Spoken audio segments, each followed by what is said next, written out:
Hello friends, welcome back to my YouTube channel exam crack with Shashi. कैसे हैं आप सब? उम्मीद करती हूँ आप सब बहुत अच्छे होंगे, बेहतर तरीके से अपने एग्ज़ाम की तैयारी कर रहे होंगे।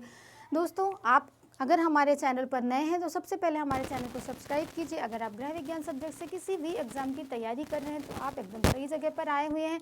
हमारे चैनल पर आपको आपके विषय से जुड़ी हर छोटी बड़ी हर प्रकार की सामग्री प्रोवाइड की जाती है तथा जो भी आपके डाउट होते हैं एकदम ईजी एक्सप्लेनेशन के साथ उसको क्लियर किया जाता है। तो आइए आज की क्लास हम अपनी बताते हैं कि आज की जो हमारी क्लास है ये किस पर आधारित है। पिछली क्लास में हम लोगों ने बुनाई के बारे में डिस्कस पढ़ लिया था। बुनाई मतलब कपड़ा बन गया था हमारा।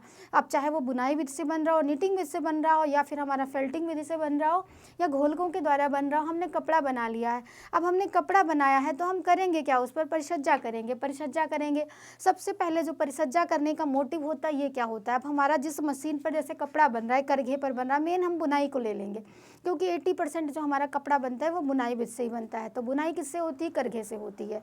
तो जो करघे से हमारा कपड़ा बनता है, उतरता है, उसमें क्या होती है? बहुत सारी अशुद्धियाँ होती हैं। तो उन अशुद्धियों को दूर करने के लिए जो प्रक्रिया की जाती है वही हमारी क्या कहलाती है? परिसज्जा कहलाती है। सबसे पहले हम देख लेते हैं कि करघे से उतरा कपड़ा, करघे से उतरा कपड़ा जिसको कहते क्या हैं?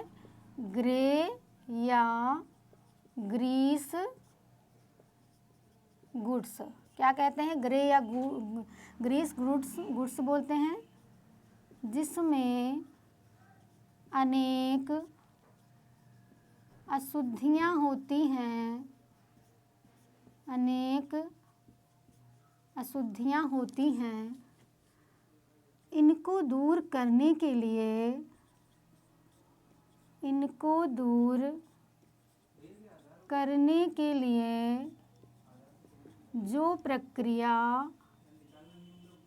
की जाती है परिसज्जा कहलाती है। परिसज्जा कहलाती है। परिसज्जा कहलाती है, जिसको इंग्लिश में क्या कहते हैं? फिनिशिंग कहते हैं। यानी जो हमारा कपड़ा है उसमें बहुत सारी अशुद्धियाँ हैं, उन अशुद्धियों को दूर करने के लिए हम जो भी क्रियाएं कर रहे हैं उस पर वो हमारी सब क्या कहलाएंगी?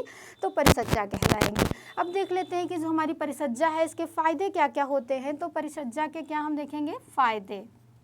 फ़ायदे देखेंगे। तो परिसज्जा के फ़ायदे, सबसे पहले अगर देखा जाए कि परिसज्जा किस लिए की जाती है तो आकर्षक, कपड़ा हमारा कैसा हो जाता है? आकर्षक हो जाता है। आकर्षक के साथ और कैसा हो जाता है? तो आप बोलेंगे मैम इसकी उपयोगिता हो जाती है, बढ़ जाती है। उपयोगिता में वृद्धि हो जाती है। और क्या होती है? अगर उपयोगिता में वृद्धि हो रही तो फिर क्या करते हैं? विभिन्नता लाई जाती है। विभिन्नता लाई जाती है। अब विभिन्नता कैसे लाई जाती है? तो रंगाई करके भी आप विभिन्न प्रकार के कपड़ों रंगों से रंगाई करते हैं तो क्या कपड़े विभिन्नता आ जाती है। और छपाई के द्वारा विभिन्नता कैसे लाई जाती है? तो आप बोलेंगे रंगाई के द्वारा, छपाई के द्वारा। और फिर किस लिए की जाती है? तो वज़न बढ़ाने के लिए की जाती है। वज़न बढ़ाने के लिए।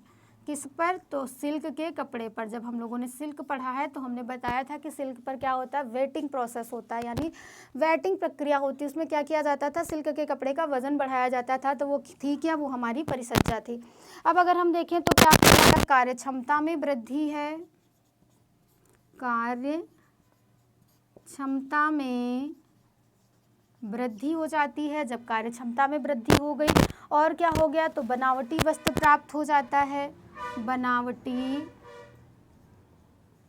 वस्त्र प्राप्त हो जाता है। और क्या हो जाता है? तो और जो हमारा वस्त्र का रख रखाव भी कैसा हो जाता है? आसान हो जाता है। वस्त्र का रख रखाव आसान हो जाता है। हमने ये देखा कि इसके फ़ायदे क्या क्या हैं परिसज्जा के और ये किस लिए किया जाता है। तो सबसे पहले कपड़े में क्या होता है? आकर्षक होता है। उपयोगिता में वृद्धि होती है। विभिन्नता लाई जा सकती है। और क्या है? वजन बढ़ाने के लिए की जाती है परिसज्जा। कार्य क्षमता में वृद्धि हो जाती है। बनावटी वस्त्र प्राप्त हो जाता है। वस्त्र का रख रखाव आसान हो जाता है। और क्या होता है? तो जो हमारी कमियाँ यानी कि अशुद्धियाँ होती हैं उनको देखो ऊपर ही हमने लिख दिया है, कमियाँ दूर की जा सकती हैं या छिपाई जा सकती हैं। ठीक है। तो इन चीज़ों के लिए इनका जो मेन परिसज्जा का जो मेन मोटिव होता है वो यही होता है। अब हम देख लेते हैं कि जो हमारी परिसज्जाएँ हैं ये मुख्यतः कितने प्रकार की होती हैं। अगर हम परिसज्जा के प्रकार की बात करें तो आप बोलेंगे कि मैम परिसज्जा जो होती है ये मुख्यतः 2 प्रकार की होती है। जैसे हम लोगों ने जब कताई की बात करी थी तो वो भी हमारी 2 प्रकार की थी, और जब हम लोगों ने बुनाई की बात करी तो वो भी हमारी कितने प्रकार की थी, 2 प्रकार की थी। अब इसके हम प्रकार की बात करेंगे तो इसके 2 प्रकार हैं। सबसे पहला कौन सा है हमारा, यांत्रिक है, यांत्रिक, और दूसरी हमारी कौन सी है, रासायनिक है, रासायनिक।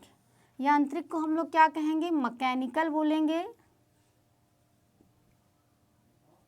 मैकेनिकल बोलेंगे, और इसको क्या बोलेंगे तो केमिकल बोलेंगे, केमिकल हो गया। अब यांत्रिक का मतलब क्या है, किसी न किसी यंत्र यानी मशीन का यूज़ किया जाएगा तो हमारी कौन सी प्रक्रिया होगी, यांत्रिक की कहलाएगी। और जब हम मशीन का प्रयोग न करके कुछ रसायनों का यूज़ करेंगे तो हमारी परिसज्जा कौन सी होगी, वो हमारी रासायनिक यानी केमिकल परिसज्जा होगी। तो अगर हम अब यांत्रिक की बात करें तो इसमें क्या होगा कि ये, इसके बारे में लिख लीजिए, ये क्या है, मशीनों द्वारा की जाने वाली परिसज्जा। और ये क्या है, रसायनों द्वारा की जाने वाली परिसज्जा। ये किसके द्वारा की जा रही है, तो आप बोलेंगे मैम ये मशीन के द्वारा की जाती है, और ये किसके द्वारा की जाती है, तो ये हमारी रसायनों के द्वारा की जाती है। अगर हम इसके प्रकार की बात कर लें तो इसमें कौन कौन सा आ जाता है मुख्यतः, तो मुख्यतः इसमें कौन कौन सा आ जाता है, वेटलिंग आ जाता है, वेटलिंग आ जाता है, वेटलिंग का मतलब क्या होता है, कुटाई। और कौन सी आ जाती है, तो इसमें आप बोलेंगे मैम इसमें ब्रशिंग भी आती है, ब्रशिंग हो गई यानी ब्रश करना हो गया। और कौन सी आती है, तो आप बोलेंगे कि कैलेंडरिंग आती है, कैलेंडरिंग है। और कौन सी आती है, तो नैपिंग आती है, और कौन सी आती है, तो टेंटरिंग आती है, और कौन सी आती है, तो सिंजिंग आती है, सिंजिंग आ गई। और हमारी बहुत सारी और क्या हमारी आती है, स्टेपलिंग एंड फिलिंग भी आती है, स्टेपलिंग एंड फिलिंग, ये सारी हमारी किस में आ गई, हमारे यांत्रिक में आ गई। कौन कौन सी है हमारी, वेटलिंग है, ब्रशिंग है, कैलेंडरिंग है, नैपिंग है, टेंटरिंग है, सिंजिंग है, स्टीफलिंग एंड फिलिंग हो गई। परिसज्जाएं आप इंग्लिश में ही तैयार कीजिए, क्योंकि ये क्या है हमारी, ये आपको इंग्लिश में ही देखने को मिलती हैं। और भी इसमें कितनी आती हैं, बहुत सारी आती हैं। जब हम डिटेल में पढ़ेंगे तो आपको सारी परिसज्जाओं के बारे में हम लोग बता देंगे। ये सनफुराइजिंग भी इसी में आती है, सनफोराइजिंग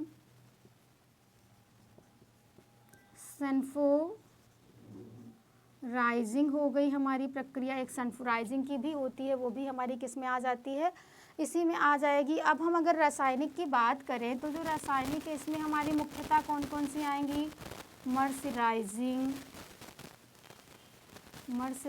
हो गया। और कौन कौन सी आएंगी बताइए आप लोग, जिनका केमिकलों का यूज़ करके हम कर रहे हैं, तो हमारी क्या हो गई, मर्सराइजिंग हो गई, सिलवट अवरोधी हो गई, जल अवरोधी हो गई, मतलब वाटर प्रूफ या जल अवरोधक,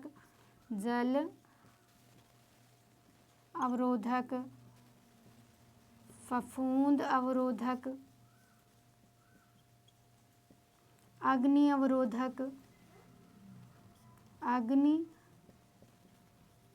अवरोधक, ये सारी भी इसमें आ जाएंगी। कौन कौन सी होंगी हमारी, मर्सराइजिंग हो गई, जल अवरोधक, फफूंदी अवरोधक, कार्बोनाइजिंग हो जाएगा, इसी में हमारी कार्बोनाइजिंग भी आती है, कार्बोनाइजिंग। आज के लिए इतना ही। अपनी नेक्स्ट क्लास में, इसमें बहुत सारी परिसज्जाएं होती हैं, आपकी यांत्रिक में भी बहुत होती हैं और रासायनिक में भी बहुत होती हैं। मैं जब इसको अगली क्लास में डिटेल में पढ़ाऊंगी तो आपको सारी परिसज्जाओं के बारे में बता दूंगी कि कौन कौन सी आपकी केमिकल में आएंगी और कौन कौन सी आपकी केमिकल में आएंगी, कौन सी आपकी मैकेनिकल में आएंगी। दोस्तों, हमारा वीडियो अगर आपको पसंद आता है तो लाइक और शेयर करना बिल्कुल भी ना भूलिए। हम मिलते हैं अपनी नेक्स्ट क्लास में, तब तक के लिए धन्यवाद।